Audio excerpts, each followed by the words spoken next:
हर हर महादेव। प्रिय दर्शकों, ओम नमः शिवाय।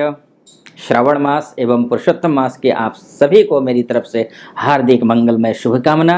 और आज मैं उपस्थित हूँ अगस्त महीने की मासिक राशिफल लेकर के। इस वीडियो में हम चर्चा करेंगे धनु राशि की, अर्थात धनु राशि वालों के लिए अगस्त का महीना कैसा रहने वाला है।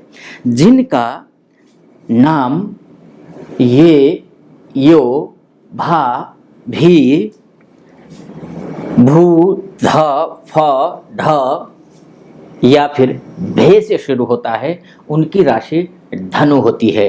और आज मैं इस वीडियो में धनु राशि वालों के लिए अगस्त का महीना कैसा रहने वाला है, उनका स्वास्थ्य कैसा रहने वाला है, गृह सुख यानी कि घर लेने की सोच रहे हैं तो क्या पैसे का इंतजाम हो पाएगा, गाड़ी खरीदने की सोच रहे हैं, गाड़ी का सुख है या नहीं है, प्रेम संबंध में कैसा रिश्ता रहेगा, शिक्षा क्या स्थिति रहने वाली है, विवाह को लेकर के कहीं बातचीत अगर चल रही हो तो क्या वो बातचीत मुकम्मल हो पाएगी, वो बातचीत संपन्न हो पाएगी, उस बातचीत में सकारात्मकता दिखेगी, या फिर दाम्पत्य जीवन में क्या स्थिति रहने वाली है। बिजनेस करते हैं तो बिजनेस अप जाएगा या फिर डाउन जाएगा, या नौकरी कर रहे हैं, नौकरी में क्या स्थिति है, बॉस के साथ बनेगी नहीं बनेगी, आपका जो कार्य है उस कार्य में आपको सफलता मिलेगी नहीं मिलेगी, आपकी कार्य की प्रशंसा होगी नहीं होगी, अपने कलीग के साथ कैसा आपका रिश्ता रहेगा, या फिर इन सब चीज़ों में भाग्य आपका कितना साथ देगा, जो मैं अंत में बताने वाला हूं। और धन लाभ की स्थिति क्या है, यानी कि आर्थिक स्थिति कैसे रहने वाली है, इन सभी बिंदुओं पर हम विस्तार से चर्चा करने की कोशिश करेंगे। और ये जो फलादेश है मैं दो विधा से करूंगा। पहले मैं वैदिक ज्योतिष से करूंगा, उसके बाद फिर नक्षत्र ज्योतिष से करूंगा। आप देखेंगे कि जब मैं नक्षत्र ज्योतिष से फलादेश करूंगा तो नक्षत्र ज्योतिष के हर एक नक्षत्र का अलग अलग फलादेश होगा, इसलिए इस वीडियो के अंत तक मेरे साथ बने रहिए। वीडियो अगर अच्छा लगे तो वीडियो को, चैनल को सब्सक्राइब करना बिल्कुल भी मत भूलिएगा। लाइक और कमेंट में ओम नमः शिवाय जरूर लिख दीजिएगा, या फिर कोई सुझाव हो तो वो भी लिख दीजिए। चलिए बिना विलंब किए विषय की ओर प्रवेश करते हैं। सबसे पहले बात कर लेते हैं मेष राशि, माफ कीजिएगा, धनु राशि की। तो धनु राशि वालों के लिए जो स्थिति है, वैसे देखा जाए, देखिए काफ़ी दिनों से काफ़ी उतार चढ़ाव भरा रहा है आपके लिए। पूरा महीना, आधा महीना लगभग भी, आधा साल लगभग बीत गया है, उतार चढ़ाव भरा रहा है। पिछले साल भी थोड़ा सा शनि की ढैया की वजह से थोड़े परेशान रहे हैं, लेकिन इस बार ये महीना आपके लिए ठीक है, अच्छी स्थिति है। आपका जो लग्नेश, आपका जो राशि का स्वामी है वो बृहस्पति है, जो कि त्रिकोण में जाकर के बैठा है, जो कि अत्यंत शुभ माना गया है।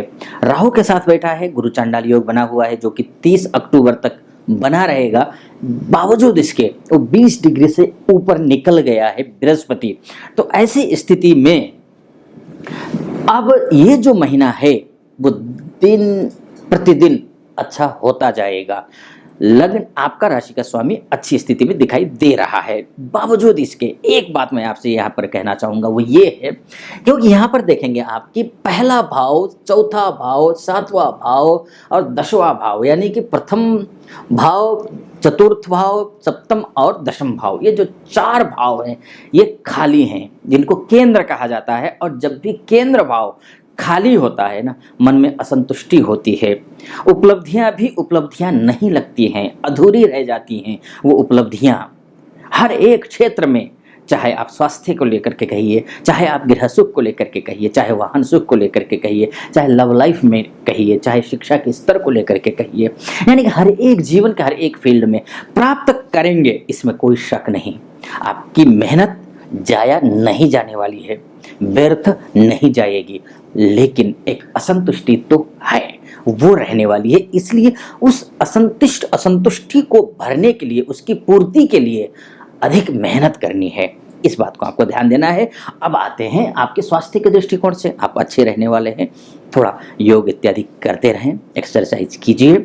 अगर बीमार हैं तो ये बहुत ज़रूरी है, डॉक्टर से भी सलाह लीजिए। खराब स्थिति बिल्कुल नहीं है, केयर करना है, इतना ध्यान देना है। स्वास्थ्य ठीक दिखाई दे रहा है, आपका व्यवहार भी ठीक रहने वाला है। आपका गाड़ी, वाहन इत्यादि वैसे तो खरीदने के योग तो नहीं है, अगर नहीं है कहने का तात्पर्य खरीदने का महीना ही नहीं है, क्योंकि अधिक मास चल रहा है। तो अधिक मास में वैसे भी तो ये जो खरीदने से बचना चाहिए। हाँ, कहीं टोकन मनी देना हो या फिर एडवांस देना हो तो वो दे सकते हैं। तो अगर वो देने की सोच रहे हैं तो उसका पैसे का इंतजाम आपको आपके पास हो जाएगा।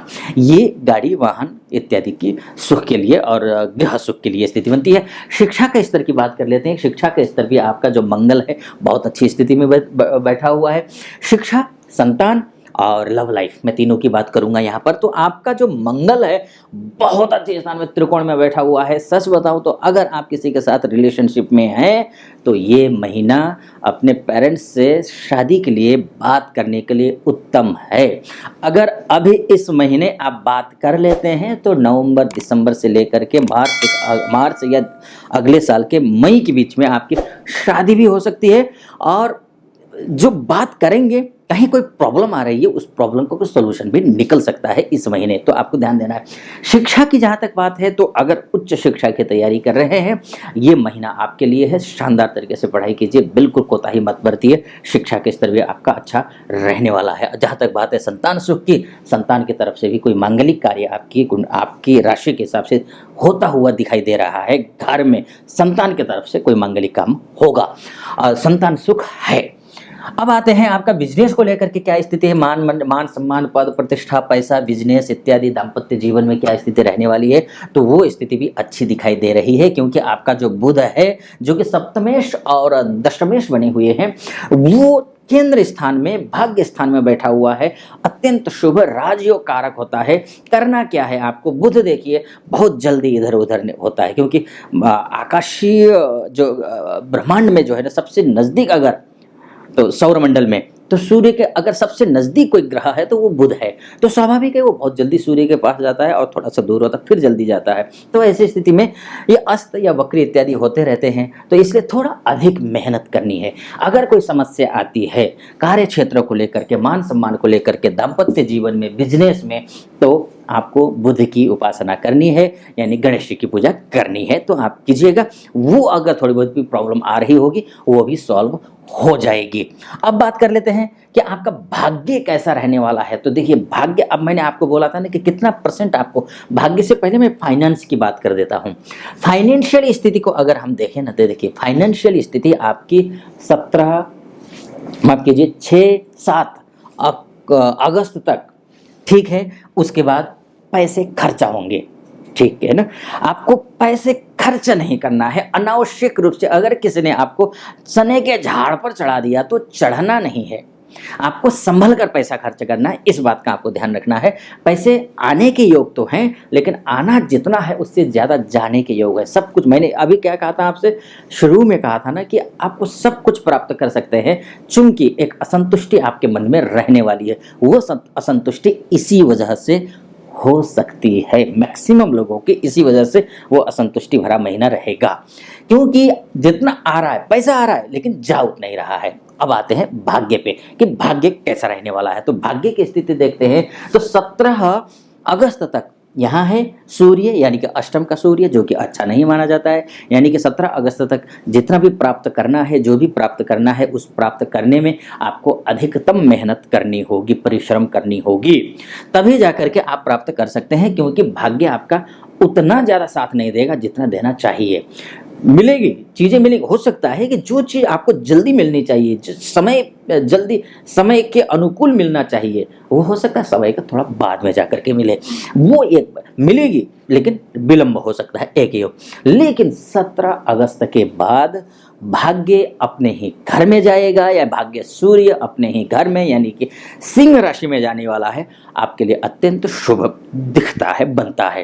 तो आपको और मेहनत करनी है, बहुत अच्छा हो जाएगा। मेहनत इसलिए भी ज़्यादा करनी है क्योंकि आपका जो शनि महाराज है वो सूर्य को देखेंगे। शनि और सूर्य के बीच में दृष्टि संबंध बहुत अच्छा नहीं होता है। तो ये आपको वैदिक ज्योतिष के हिसाब से कुंडली का यानी कि धनु राशि का एक विश्लेषण हुआ। अब आते हैं नक्षत्र ज्योतिष। नक्षत्र ज्योतिष के हिसाब से सबसे पहले बात कर लेते हैं मूल नक्षत्र की। तो मूल नक्षत्र वालों के लिए यानी कि जिनका नामाक्षर, जिनका नाम जो है ये से शुरू होता है, या यो से शुरू होता है, या फिर भा से शुरू होता है, या फिर भी से शुरू होता है, इनका जो नक्षत्र बनता है वो मूल नक्षत्र है। अब मूल नक्षत्र वालों के लिए ये जो महीना है वो कैसा रहने वाला है, तो अगर इस विषय में बात करें तो धनु राशि का जो स्वामी है वो बृहस्पति है। ध्यान से सुनिएगा, जब मैं विश्लेषण करूंगा कुंडली का तो आधे ज्योतिषी आप स्वयं भी हो जाएंगे, क्योंकि आप बिल्कुल चैनल को सब्सक्राइब कीजिएगा, क्योंकि जो भी वीडियो बना तो मैं खुल करके विस्तार से कुंडली का विश्लेषण करने की कोशिश करता हूँ।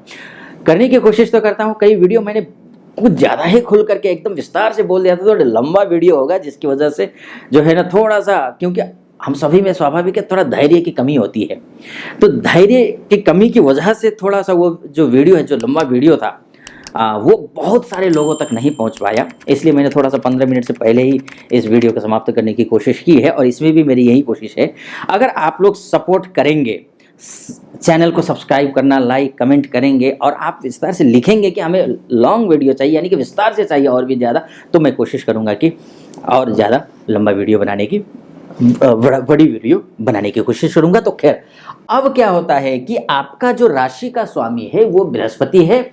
बृहस्पति जो है वो वर्तमान में जो अगस्त के महीने में वो भरणी नक्षत्र में रहेंगे। 6 अगस्त सुबह 7:26 तक वो द्वितीय चरण में है, उसके बाद वो तृतीय चरण में प्रवेश करेंगे। अर्थात आपका जो नक्षत्र है, यानी कि मूल नक्षत्र है, मूल नक्षत्र से भरणी जो नक्षत्र है काउंट करने पर 11वां नक्षत्र है। 11वां नक्षत्र जो होता है नक्षत्र ज्योतिष के हिसाब से, नवतारा के हिसाब से वो संपत तारा कहलाता है। जब 11वां नक्षत्र संपत तारा है तो स्वाभाविक संपत तारा का जो फल होता है वो धन और समृद्धि का फल होता है। आप स्क्रीन पर देख ही रहे होंगे, जितने भी चीज़ों में, यानी कि स्वास्थ्य को लेकर के, गृह सुख को लेकर के, वाहन सुख को लेकर के, प्रेम संबंध को लेकर के, जो भी ऊपर आप पट्टी पर देख रहे हैं, स्क्रीन पर देख रहे हैं, उन सारी बिंदुओं पर आपको समृद्धि मिलेगी, यानी कि अच्छा होगा। स्वास्थ्य खराब है तो स्वास्थ्य आपका अच्छा होगा। धन नहीं आ पा रहा है, धन आएगा। भाग्य साथ नहीं दे रहा है तो भाग्य साथ देगा। पति पत्नी के बीच में अगर किसी प्रकार की कोई खटास चल रही हो, वो दूर होने का महीना है। रिश्ते अच्छे होंगे, ये सारी चीजें होंगे। धन समृद्धि से मतलब पैसे से केवल नहीं है, यहाँ पर समझना होगा। ये 6 अगस्त तक सामान्य है। 6 अगस्त के बाद जैसे ही गुरु जो बृहस्पति है वो तीसरे चरण में प्रवेश करेंगे और भी बेहतर होगा। चलिए अब आगे बढ़ते हैं, बात कर लेते हैं पूर्वा आषाढ़ नक्षत्र की। तो पूर्वा आषाढ़ नक्षत्र जो है भू ध फ ढ से जिनका नाम शुरू होता है उनका पूर्वा आषाढ़ नक्षत्र होता है। पूर्वा आषाढ़ नक्षत्र वालों के लिए जो स्थिति बनती है वो बृहस्पति जो है वो, जैसे मैंने पहले ही कहा, भरणी नक्षत्र में है, तो जन्म तारा होता है। जन्म तारा के हिसाब से 10वां तारा है, 10वां तारा जन्म तारा है, जन्म तारा के हिसाब से सामान्य से बेहतर है, यानी कि ये बहुत अच्छा था, ये अच्छा था, ये सामान्य से थोड़ा ऊपर है, यानी कि पूर्व आषाढ़ नक्षत्र वालों के लिए अधिक मेहनत करनी है। अब आगे बढ़ते हैं उत्तरा आषाढ़ नक्षत्र के लिए। तो क्या स्थिति रहने वाली है? जिनका नाम भे से शुरू होता है उनका जो नक्षत्र बनता है उत्तरा आषाढ़ नक्षत्र है। अब उत्तरा आषाढ़ नक्षत्र वालों के लिए जो तारा बनता है बृहस्पति का, बृहस्पति जिस नक्षत्र में वो तारा, वो नक्षत्र की 9वां नंबर है, और 9वें नंबर के हिसाब से जो तारा है वो भरणी अतिमित्र तारा है। अतिमित्र तारा, जितने भी नवतारा होते हैं नक्षत्र ज्योतिष में, उसमें सबसे ज्यादा शुभ फल ही फल, अत्यंत शुभ फलदायक होता है। यानी कि इनके लिए देखिए, इनके लिए बेहतर था, इनके लिए सामान्य से थोड़ा अच्छा था, सामान्य से ऊपर, इनके लिए सर्वोत्तम है। यही खासियत है नक्षत्र ज्योतिष की। वैदिक ज्योतिष में हम सब में चल रहे थे, ठीक। नक्षत्र ज्योतिष में एक एक नक्षत्र के लिए देखिए, एक सिर्फ भे के लिए अलग ही फल है, और सबसे अच्छा है, इनसे सबसे अच्छा है। तो ये स्थिति है बंधुओं। कैसा लगा ये? अभी फिलहाल इस वीडियो को यहीं पर समाप्त करता हूँ। कैसा लगा? अच्छा लगा हो चैनल को सब्सक्राइब भी कर लेना और लाइक और कमेंट जरूर करिएगा। फिलहाल अनुमति दीजिए। ओम नमः शिवाय।